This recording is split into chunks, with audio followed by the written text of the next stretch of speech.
Hello everyone, my name is Coralie Siegel. I am a committee member of the Future of Meetings. I would like to begin by acknowledging the traditional owners of the land that we are meeting on today and pay my respect to the elders, past and present. I am delighted to introduce you to our next keynote speaker, Dr. Jill Rathborne. Jill is the Director of Research for the Inclusive Organization, whose mission is to create a world where everyone is included. Jill had a 20-year astronomy research career, and it was this experience that fueled a passion to drive global social change to improve inclusion.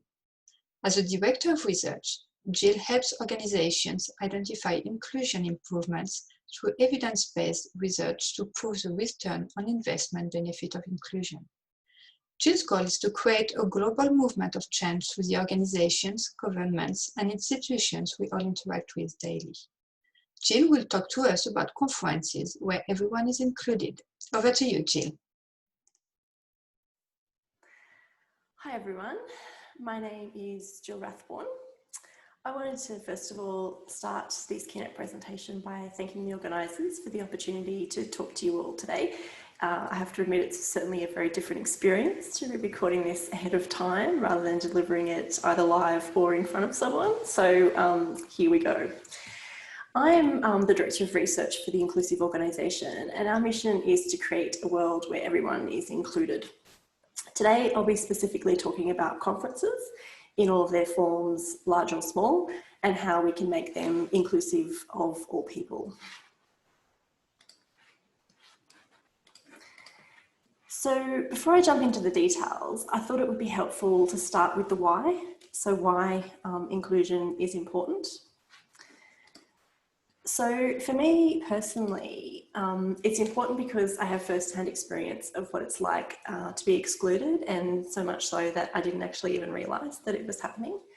So by way of background, I had a 20-year career as a research scientist in the academic sector. Astronomy in particular was where I pursued my interest. And I had a tenured position, my dream role, from which I resigned with nothing lined up and really only a vague idea of what might be next in store for me.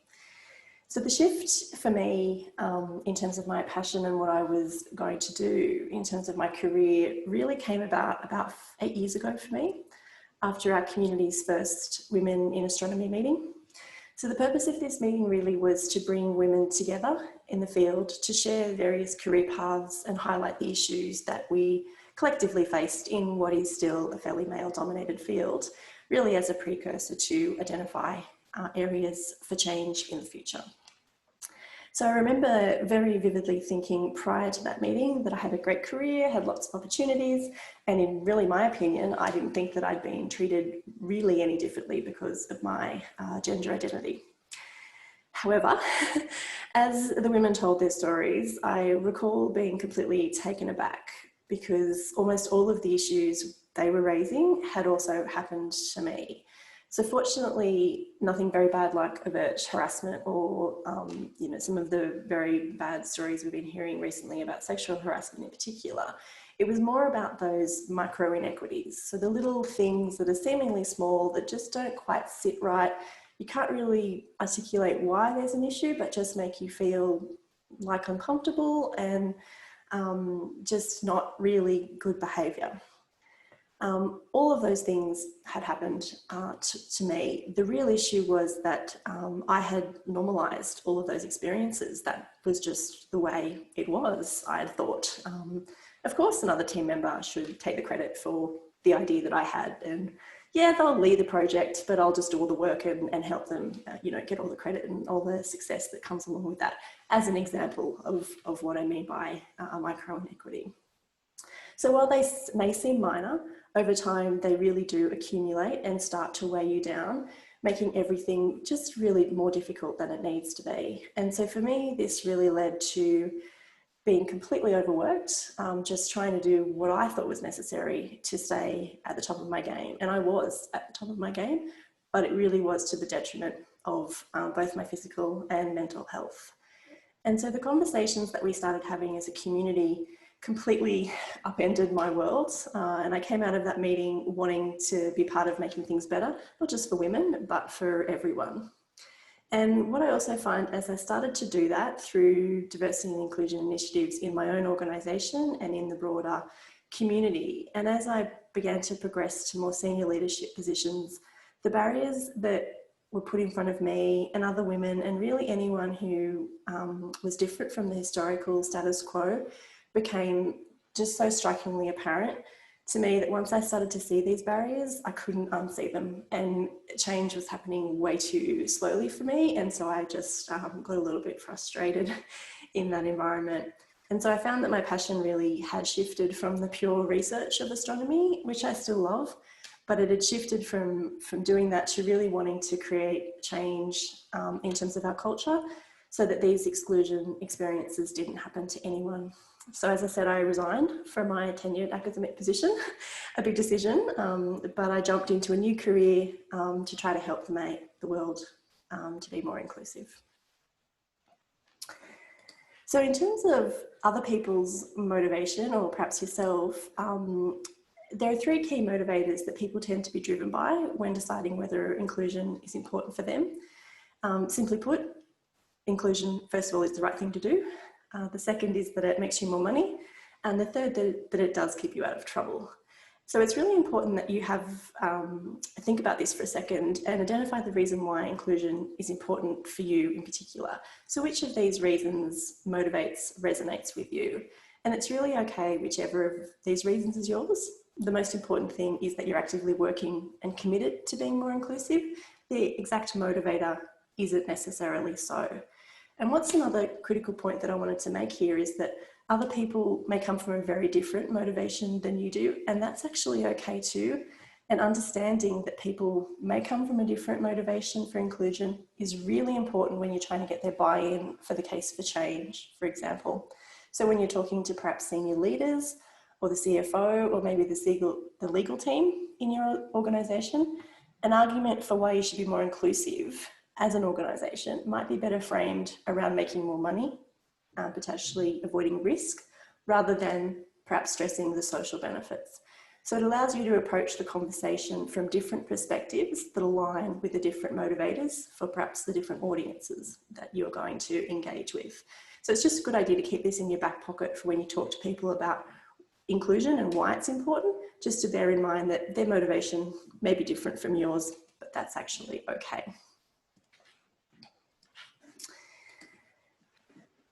So before we talk about how to make conferences better, I wanted to pause for a moment and first of all recall why they're important.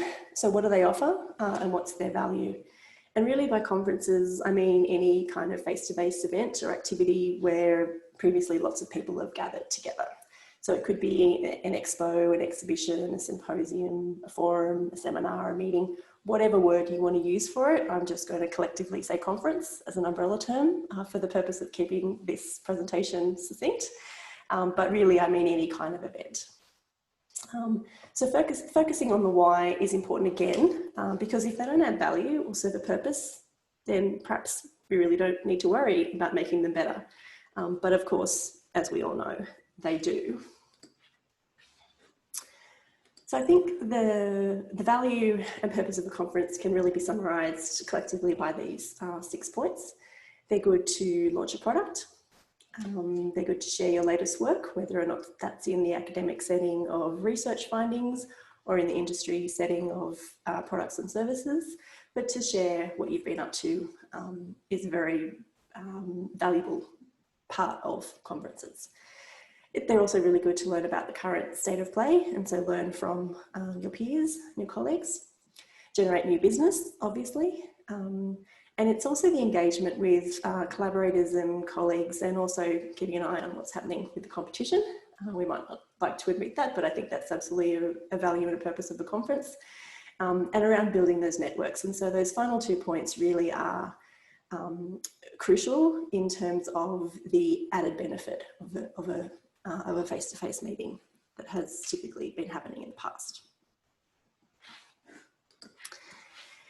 In the past, they've also often been about travel to exotic locations. For those of you that haven't visited, this is Cancun in Mexico. I attended a conference in Cancun very early in my academic career. It wasn't, I don't believe, at this hotel, but it didn't look very different from this gorgeous image. The fountain might have been a bit larger perhaps, but I think you get the idea. It was beautiful warm air and open foyer and restaurants and the perfect temperature in the water and cocktails by the pool. The meeting room, on the other hand, was small and dark and had the air conditioner up so cold that we all needed jumpers and jackets in the room, which of course none of us had brought because we were going to Cancun. So not surprisingly, and I'm somewhat embarrassed and ashamed to admit this now, but I really didn't see much of the talks at this conference. Socialising and networking, yes, I did quite a bit of that by the pool, but not a lot of content and learnings for me happening at that particular meeting. And it actually wasn't until many years later, I was moving offices, I actually found a conference proceeding book on my bookshelf that I started to flick through, and it actually piqued my interest because I'm like, this has got really great content. It's like totally relevant. Why haven't I read this before? And hang on a second, there's a contribution in here from me. And then I flipped to the front cover and I realized it was the Cancun meeting. So yeah, the specifics of the meeting had escaped me for that reason, distracted by the gorgeous scenery. So when I was thinking about putting this talk together, I estimated that I've probably attended close to 150 different conferences during my academic career, many of which have been at international destinations. Academia in particular, conferences are so important for building your networks and for getting your name and work known within the international community. It's very much international research, and so they're so critical to build your career around. And as I started to reflect on that number, I thought about the privilege that I'd had during this time that allowed me not only to travel, but to attend and promote myself and my work. And then of course the impact of what not participating would have meant for me in my career. And I also started to think about how many conferences most other people might have attended over the course of their careers, and how perhaps any other commitments they had outside of work might have affected their attendance. And then of course the flow-on effects of the impact of this might have had on their careers. In terms of the privilege, I think it's not only about having the ability and the funding to travel, but also about the capacity to fully commit to the conference and the travel time. It's not very easy or practical to attend an international conference for a day, particularly for an Australian anyway, when it takes us sometimes at least 24 hours to get there, not even considering that the time it takes us to acclimatise with the jet lag once we do. So it's really, you really do need to fully commit. And also the travel time, not just the 5 days of the meeting, but the travel time either side. So it does have a pretty big impact. Obviously having flexibility with your responsibilities, both inside and outside of work. So be it with the family or sport or hobbies or whatever it is that you do outside of work, travel like this does come at a cost to those things, even if there is flexibility with them. So it occurred to me that I had all of these privileges throughout my academic career that really did allow me to attend all of those conferences and build up my international profile. And if I hadn't, and like many others that don't have these privileges for whatever reason, then it clearly would have had a really significant impact on my career, both in terms of the lost opportunities, of the value and the purpose that I've described there earlier, but also potentially even more damaging is the indirect and accumulated effects that get compounded over time. And so the lack of exposure in the community, unfortunately, does reinforce itself. If you're lucky enough to get an invitation to attend either a high-profile meeting or to give a keynote or an invited talk or something like that, and you don't accept, this does unfortunately limit future invitations to those high-profile spots. And all of this, of course, is directly related to promotion and career advancement. So the rich get richer, while those that are left behind get excluded even further, unfortunately.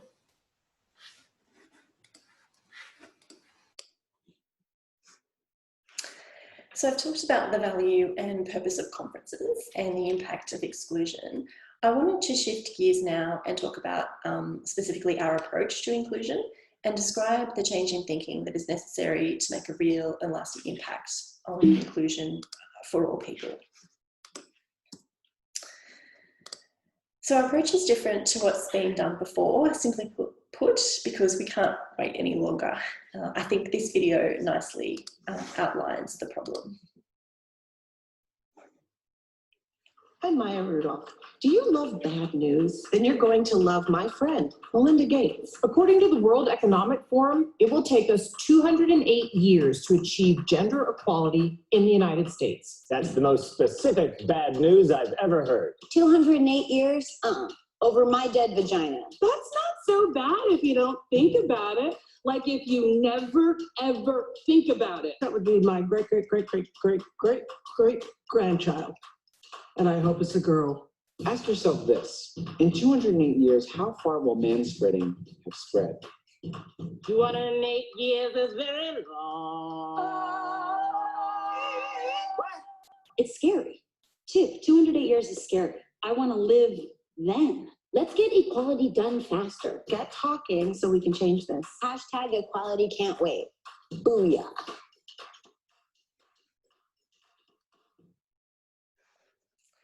So, as we've just heard, if we focus on gender alone, that will take 208 years. So the question really is, how long will the other identity labels have to wait? And this is where one of the big issues lies with the approaches that have been taken in the past to solutions that focus on identity labels. So first of all, not only people are more than a single identity, but focusing on them one at a time excludes others. And if we tackle exclusion just one identity at a time, then it'll be 1,000 more years before everyone is included. Unfortunately, the principles of exclusion are the same regardless of the identity label. But however, this does provide an opportunity to shift our thinking and approaches to change to really be beneficial for all people at the same time. So our approach to inclusion does just that. So if we take an organisation as an example, the methodology that we've developed is around really embedding inclusion considerations into all aspects of how an organisation works so that we essentially hack the system. It's the systemic change that's required, not simply an afterthought D&I program that gets tacked on and, as we all know, all too often dropped when either things get busy or money runs out. So we've identified 18 lead indicators. These are the levers that you need to move to make systemic change toward a more inclusive organisation. They can be grouped into the 7 areas that you can see there. So you make these processes inclusive of all people, you will have then an inclusive organisation. Our approach is based on behavioural science, and it's really all about driving organisational transformation, not about changing an individual's perspective. So what I mean by that is it's taken you all of your life to form your thoughts and opinions, and it's naive to think that it can be undone or changed in a 2-hour training session or through a compulsory e-learning module, for example. It's a really long and hard slog if the plan is to focus on changing the beliefs of individuals. However, if you turn this around and actually say it's about setting up, first of all, the right architecture, and by that I mean the systems, the processes, and the accepted norms for inclusion, then these require a specific action, and this leads to repeated action, which results in habit, and it's this continued habit that forms new behaviour, and it's these behaviours that create the culture in your organisation. So if your D&I initiatives are focused on the behavioural and culture bits at the end here, without the right architecture in place, then you're going about it the wrong way and the hard way. So you'll likely end up with lots of really good intentions, but no embedded or long-term change. Unfortunately, that's what we see far too often. Our approach to inclusion is also identity label neutral, because we don't want to focus on one group of people at the expense of others. Instead, our approach focuses on meeting the specific needs of all people at the same time, and this can be categorised into 8 considerations: accessibility, which is the obvious one we think about when we usually talk about inclusion, but there are 7 others: space, opportunity, voice, allowance, language, respect, and support. And if you consider all these things simultaneously, you'll actually be meeting the needs of all people, regardless of their specific identity or the combination of identities that would characterise them. So now I wanted to move on to how this thinking can be applied to conferences and what it means for the organisation and delivery of a conference. So there's a lot of information on this slide. I'm not going to go through it all, but to make conferences inclusive of all people, we really need to consider the 8 specific needs that I just talked about. And so while the needs are the same for all people, they can be permanent, temporary, or situational. We tend to really only think about the obvious and permanent ones, but there is really quite a lot of other things to consider. And as I said, when we do, we can include all people simultaneously. So as I said, I won't go into the specifics of this, but we will be diving into some of the, actually all of the details of this in terms of the planning and delivery of a conference from these various perspectives in a series of workshops that are running over the course of this symposium. I believe with the current agenda, the keynote presentation will be run at the end of the 2nd day. By that time, we will have delivered 4 of these workshops, but we've got another 2 scheduled for tomorrow. So if they're not already full, I'd encourage you to come along. We'll also be delivering a summary of the workshop findings as part of the closing address. And so this really will be a set of guidelines developed from the participants in those workshops to how to, that will give you some very specific examples on how to make conferences inclusive of all people from these different perspectives. So I'd encourage you to listen in to that summary of the closing symposium address to hear that summary. So just to highlight a few examples, accessibility is all about ensuring people can see, hear, or understand what is being communicated or access or use what is being provided. So for instance, for someone who is deaf, this could be about providing a sign language interpreter or captions like what is being done for this symposium on presentations. In terms of providing a safe space, it might be ensuring there are gender neutral bathrooms in the venue, or that bathrooms are accessible for people with a disability and aren't used as storage areas, which unfortunately we see far too frequent. Ensuring equal opportunities for all can be about, for instance, providing funding for travel, or again, like this symposium, funds for equipment to connect to listen to the talks or deliver the talks remotely. So that's really good to see. Ensuring people are equally heard and valued is really about making sure the same people are always invited to give opening talks or to be on panels. It's really about diversity of representation. Particularly relevant for this meeting and other remote conferences is also the consideration about different time zones, particularly for the live events that aren't recorded. And coming back to the workshops that we're delivering them at a different times on different days to try to accommodate some of the time zone differences. Fortunately, from our perspective, we don't need to deliver anything at 3 o'clock in the morning. So another shout out to the organisers to say thank you for that.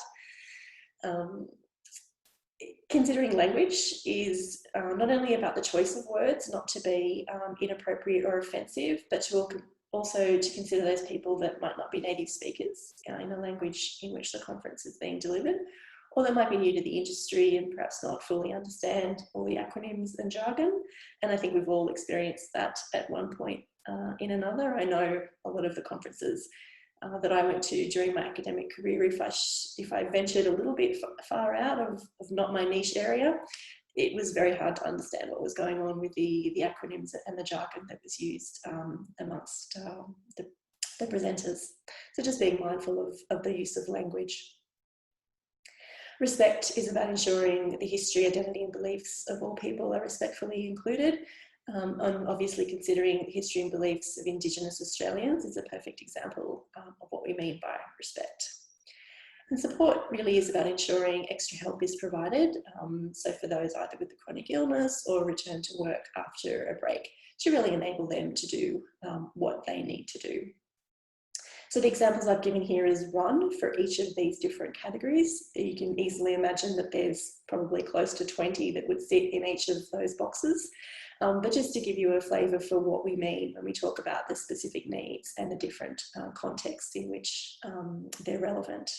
So it is a lot of different perspectives to think about it, but if you do approach the planning and delivery, again, of a conference from these 8 different needs, then you'll actually be including all of these people in your meeting.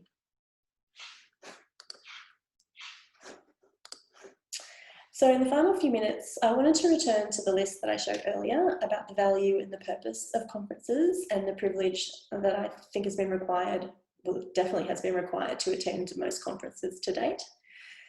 I think if we think about these from the perspective of a remote or a virtual conference, I think we can all clearly see the benefit. You can still obviously launch a product. You might need to change some of the interactions and there might not be as much hand-on interaction with your audience, but there are ways to get around that.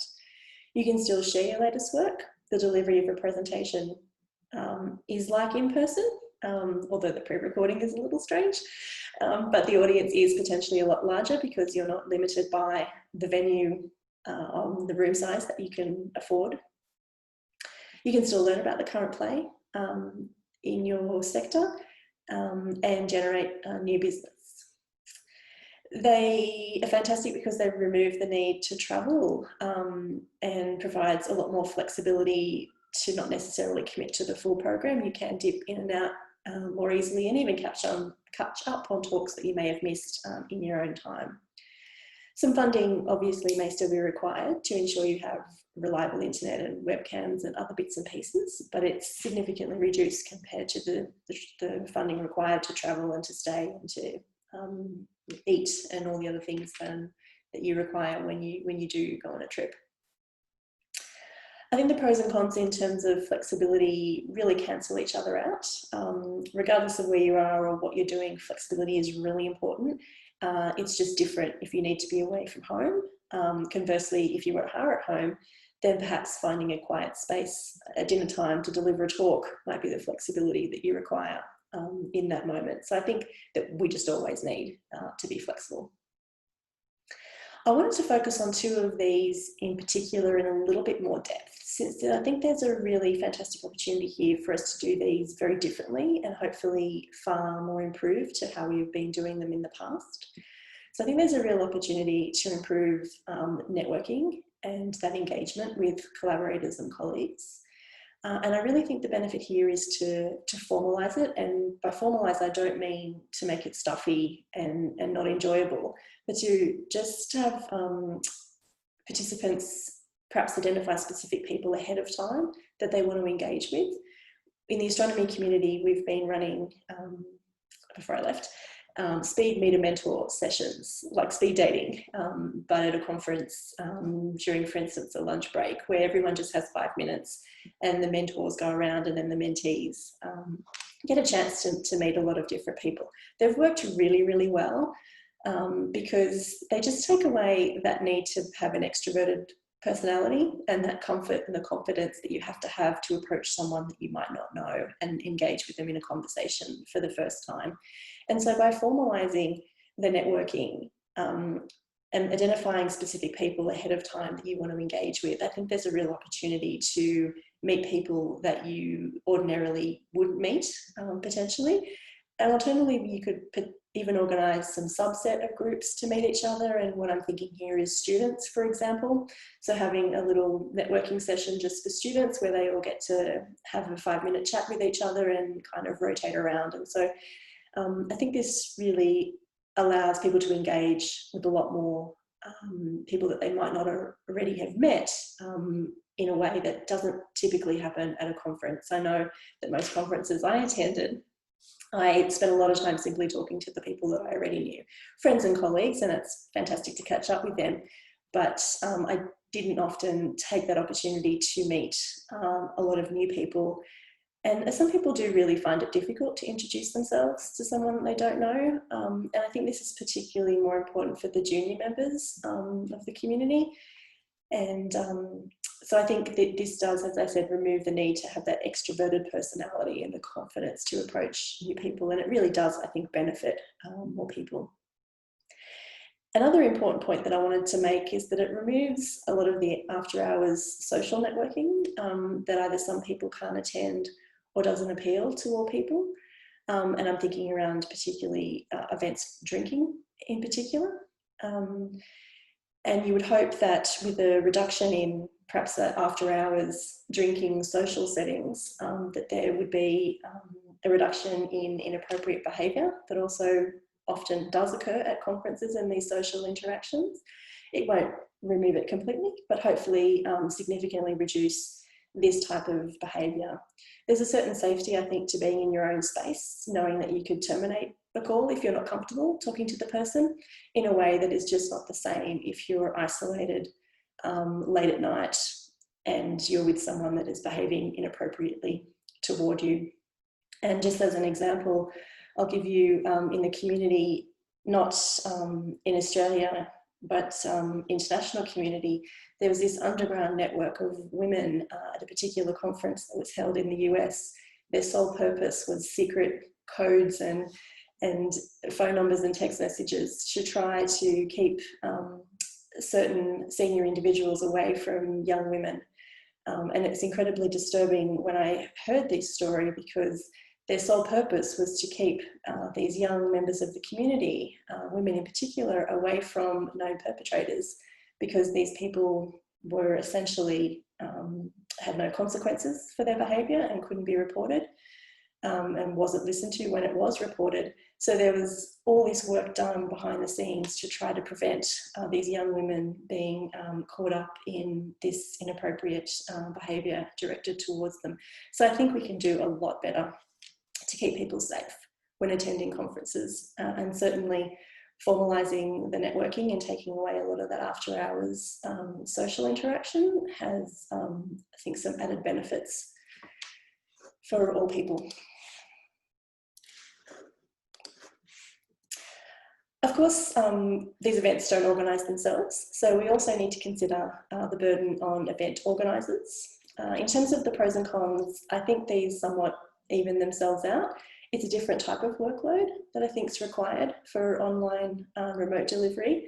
And I'm particularly keen to hear from the organisers of this meeting into how they think it went and the areas for improvement that they've identified. So while you might not have a lot of the load in the actual days where the meeting is running, there's a lot more upfront that you need to do in terms of organisation. But overall, I think a virtual event is clearly a better way, not only because you increase your reach, you also simultaneously include people that have previously been excluded, and that's absolutely valuable. You also create a much better experience for participants, ensuring they'll participate again, which also should be relatively high on the things that organisers are hoping to achieve. So just to summarise, virtual conferences, when I think they're consciously planned and delivered, can be accommodating and include all people. So the question that I'm going to leave you with, really, to summarise my presentation is, why haven't we been doing this before now? We've had the capability for quite some time. It's taken a global pandemic to perhaps push this front and centre. But with the obvious benefits for inclusion and in terms of climate and the lack of travel, and I'll leave that topic for others to speak to, I don't see any reason why this just can't be the way things are done. So if the conference in Cancun had been remote, I would have missed a trip to a lovely destination, but I probably would have learnt a lot more, and I think that really perhaps should have been the point. So I'll leave you there, and thank you very much for your attention.